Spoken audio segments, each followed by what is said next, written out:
diremos, hagamos una normativa vinculante también para los Estados miembros que se comprometan a nivel de empresa y a nivel de asociaciones a exigir determinadas condiciones en materia de salud. Por fin, Ladislao va a criticar después, yo no puedo renunciar, y creo que nadie puede renunciar al uso de la energía nuclear. Hoy por hoy esa energía nuclear representa el 30% de la electricidad consumida en el mundo, en torno al 15% de la energía primaria consumida en el mundo. No es nacional, no es, digamos, aceptable pensar que sin la energía nuclear vayamos a tener la demanda energética cubierta y aún menos cubrir la demanda energética y ahorrar en emisiones de CO2. No es posible. Y a partir de la premisa de que no es posible, hace falta que los gobiernos tengan la valentía, cualquiera que sea el gobierno, de decir, señores, sin energía nuclear no podemos dar satisfacción. Y en consecuencia, habremos de intentar. Para eso, establecer las normas de seguridad necesarias para que no tengamos un nuevo Chernobyl, que yo creo que no se va a hacer en ningún caso. Desde luego, estas son las cosas. Esto es una política energética tal y como yo la concibo y tal y como yo la defino, y a esto me muchas gracias.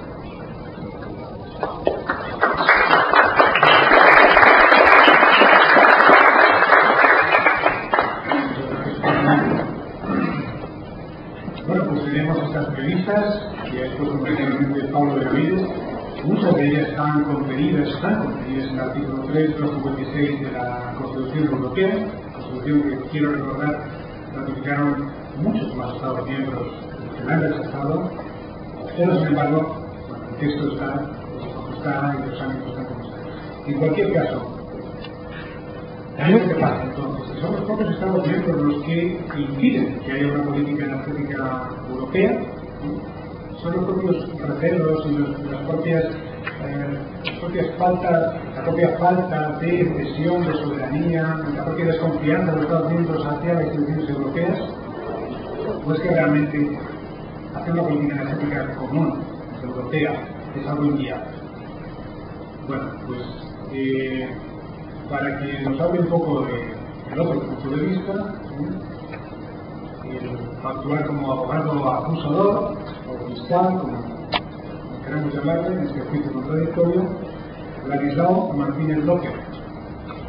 Ladislao es miembro de Ecologistas en Acción, es representante de los colectivos de ecologistas en el Consejo Consultivo de Hidrocarburos de la Comisión Nacional de Energía y es responsable de temas energéticos de su colegio. Ladislao Martínez. Gracias, Miguel. Yo empecé diciendo que se me pide que haga un punto crítico de la política energética de la Unión Europea y diré que me cuesta poco trabajo hacer lo mismo que estaba activado al contrario. Si ustedes me permiten, empiezo con un ejemplo. En realidad, el bienestar no depende de la energía que consumimos, depende de los servicios que de esta energía utilizamos. Por poner un ejemplo claro, nosotros ahora mismo tenemos iluminación en este sitio. Pues entonces necesitamos, por ejemplo, carbón, que en una central térmica se convierte en electricidad, que llega hasta aquí con una línea de transporte y que aquí, mediante un dispositivo, en este caso una lámpara fluorescente, ilumina el lugar, ¿no?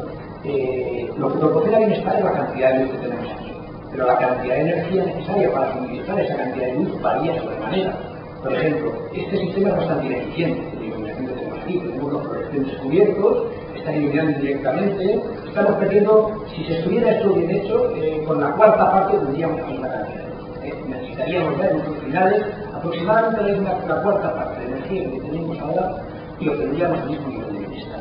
Pero si, por ejemplo, vamos hacia atrás, la central de producción está en Alemania, las pérdidas de transporte, porque la ley de Ohm se cumple también en la Unión Europea, serían brutales y perderíamos mucha electricidad en el transporte.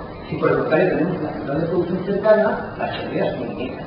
Si tenemos un sistema de transformación absolutamente ineficiente, actual en Europa, por ejemplo, como las viejas centrales de carbón, las obsoletas centrales nucleares, pues solamente convertimos un 33% de energía primaria en electricidad. Si, por ejemplo, utilizáramos cogeneración, podríamos llegar al 80% o el 90% de energía. Es decir, que si nos damos cuenta, para obtener lo que de verdad necesitamos, un cierto nivel de servicio energético, la cantidad de energía primaria que necesitamos varía mucho. ¿Qué es lo que haría una sociedad inteligente a lo que aspira es? A maximizar los servicios energéticos minimizando el consumo de energía primaria. ¿Por qué? Porque el servicio es el que dentro de ciertos márgenes proporciona bienestar y la energía es un coste y al mismo tiempo es una fuente de producción de impacto ambiental. La Unión Europea se ha comportado como una institución inteligente o se ha comportado como una institución que ha prestado atención a cuestiones absolutamente secundarias. Yo creo que lo segundo.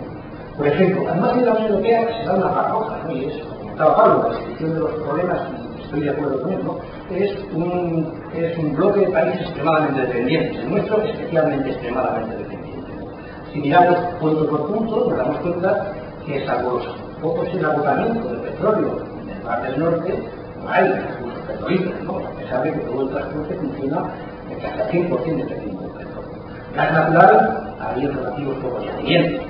Dinamarca, o Irlanda, los pocos de Mar del Norte también, los de Mar del Norte, algo relativamente.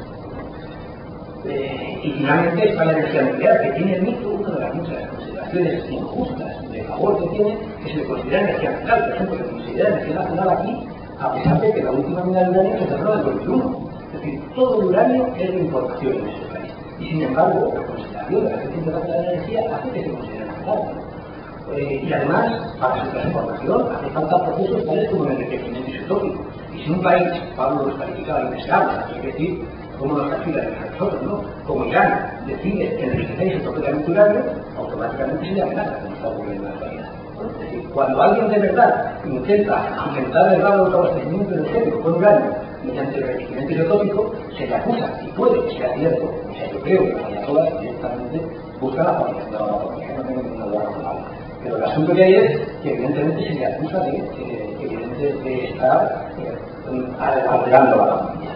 Nos damos cuenta, por tanto, que la Unión Europea, y es la foto que yo quería recuperar, era tremendamente dependiente en materia energética. Algunos países como el nuestro, mucho más que la Unión Europea. Se considera que el 80 y tantos por ciento, dependiendo de la metodología, de muchos trucos, ¿no? Por ejemplo, la energía nuclear, otro de los datos de favor que tiene es que se computa la energía primaria sin tener en cuenta que la pérdida para pasar a la energía final es del 66%.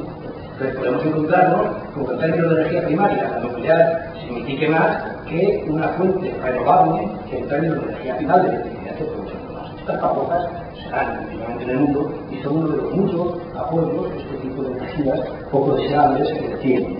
¿Qué es lo que debiera haber hecho la Unión Europea entonces? Una política, una institución inteligente en un contexto como el europeo debería haber maximizado el ahorro energético y propiciar el uso eficiente de energía y para asegurar el autoabastecimiento haber promovido las fuentes de energía renovable y cuando se les ha dado pequeños impulsos han explotado como ha ocurrido con la energía eólica. Yo recuerdo, soy uno de los que a principios de la década de los 90 hablaba de que la energía eólica podía representar el 1000 megavatios en el 2000, llegó a 2000 y pico, y se reían de nosotros cuando dábamos estas cifras. O hace poco tiempo decíamos que se podía lograr el 15% de la energía eléctrica. Bueno, anda que Dinamarca ya está por encima del 20%. O sea que este tipo de visiones que parecen en un momento estúpidas, con el paso del tiempo acaban siendo las más interesantes, ¿no? Porque lo mismo que había un origen en la Unión Europea, el agotamiento del petróleo origen en el conjunto del mundo. Y hay que recordar que estamos muy cerca de lo que casi todo el mundo reconoce como el ciclo de petróleo. El momento en el que la sociedad no podrá